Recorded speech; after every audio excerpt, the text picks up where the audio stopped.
Hi, my name is Kathleen Listen. I am a certified lymphedema therapist, board certified massage therapist, and author of the Plastic Surgery Recovery Handbook. And I want to talk today about foam, specifically customizing your liposuction foam. So what I tell my clients in the office is the liposuction foam comes as a rectangle, but you yourself, your body is not a rectangle. So we can still use this foam, but get a more customized compression out of it if we take a pair of scissors and make a few cuts. So I would like to not cut this expensive foam, but instead show you on an equally sized piece of paper kind of what I'm talking about.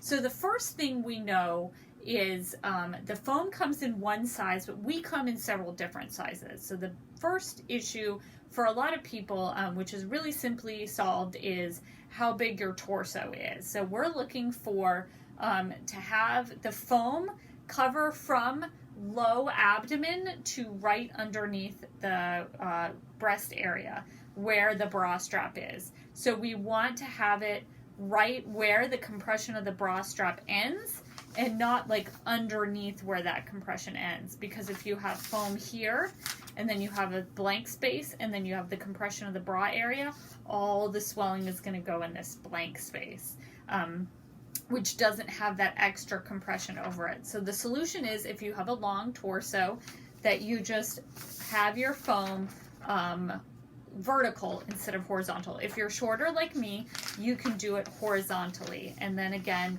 make sure it gets up here. So if you've had liposuction up in this area, you can have that good compression. So as an aside, if you have a compression garment and you can pull it forward and put your hand inside of it, your compression garment is not tight enough. So you'll need to go down a size on a compression garment. So this is more of the customizing. So you'll see I put a line here. So what you would do is cut down this line. So instead of a rectangle, you now have all the foam is up here, but it comes down to a point. And we can use this in several different ways. The first one is to do it in the back area. So if you want the foam here, you put it in the lumbar area, and then this is your tailbone. So it can go all the way down to your tailbone, and then this would be where your butt cheeks were. So especially if you had a Brazilian butt lift, you don't want any compression in that area, but you can use the foam still to get compression down here in the low back. I like this, especially for my clients that have belt-like pectomy or a tummy tuck that extends all the way around, or a lower body lift, because there will be a incision right here, and I really don't want to put anything as aggressive as a lumbar board in the area to rub against the incision, but the foam is less it's not damaging to incisions at all, so we can safely wear it over an incision. And the other way that we can wear this is actually in the front. We have the same issue where you will have the lower area will get a lot of swelling in the very low abdomen area. So you can take the measurement, and then again, this would be the upper thigh. So if you're sitting, when you're sitting, a lot of times the compression, the foam will tend to ride up because it will sit on the top of that thigh and it can't go down into in between the legs, and we do need a good amount of compression in between the legs. So you can use a similar, and then you can measure it out on a piece of paper using your own body, and then transfer it onto your liposuction foam and make the cut yourself.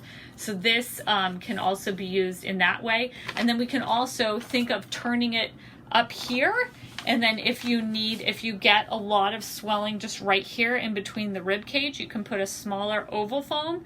That's what I'll use for most of my clients. But another option is to have the extra piece of foam up here that can go right up here and even underneath the bra to get a really good uniform compression in the upper abdomen. So these are the ideas of how you can use your foam and cut it custom. And then one other really simple idea is that you don't have to use the whole piece of foam. You can definitely, there's applications where you can cut the foam in half. So where would you use half of foam? Along the flanks. You can use half and half and put them along the flanks. And then just depending on how big you are, it depends on whether you can just use 3 foams if you had Lipo 360, or whether maybe you just need a little extra coverage, and then you can grab that extra 4th foam and then put the extra piece of foam around your torso so you can get that complete foam of all over all that Lipo 360 that was covered. So that is my ideas on how to take out a piece of scissors and customize your foam to fit your body. All right, thank you and have a good day.